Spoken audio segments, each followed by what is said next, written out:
हरदिल अजीज़, पाकिस्तान सराइकी कौमी इत्तेहाद के वाइस चेयरमैन परवेज़ मुग़ल साहब जो कि वफ़ात पा गए थे, आज उनकी कुरान ख़वानी खलील मस्जिद मोची गली में नॉर्थ नाज़माबाद मुनक्किद की गई, जिसमें पाकिस्तान सराइकी कौमी इत्तेहाद के chairman colonel retired Abdul Jabbar Abbasi और शकील महार शाकिर और मखदूम सैयद अकबर अली शाह और भी बहुत सारे सियासी समाजी लोग मौजूद थे, जिनका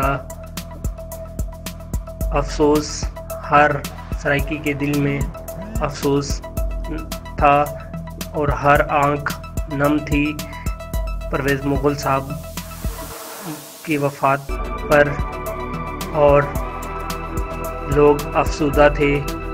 पाकिस्तान सराइकी कौमी इत्तेहाद के एक कौमी एहसासा जो कि वफ़ात पा गए थे, उनके लिए दुआए मग़फ़िरत भी की गई और उनके लिए परवेज़ मुग़ल साहब के लिए चंद कलिमात भी कहे गए। आइए सुनते हैं। परवेज़ मुग़ल दा प्यार, परवेज़ मुग़ल दा प्यार, सारा कर कर रो दिन यार, आधे एक रिश्तेदार लोग सकूं ना भूल से।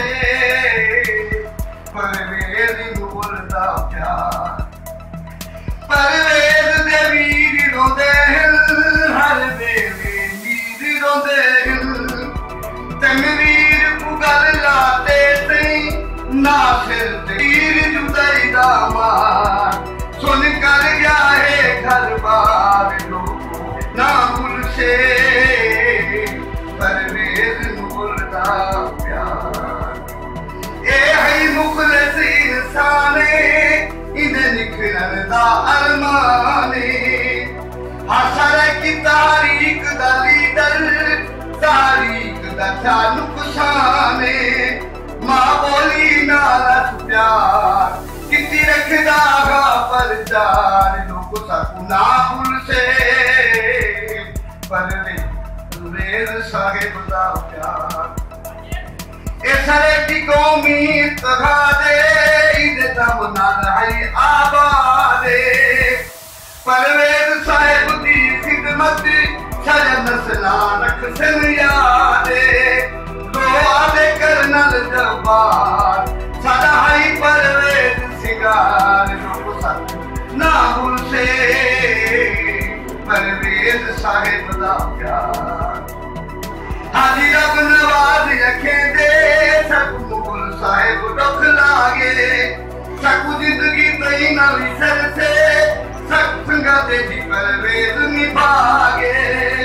कितनी बार शकील गुफ्तार, कितनी बार शकील गुफ्तार, साडी पार्टी दा मुग़ला वकार लोग सकूं ना भूल से।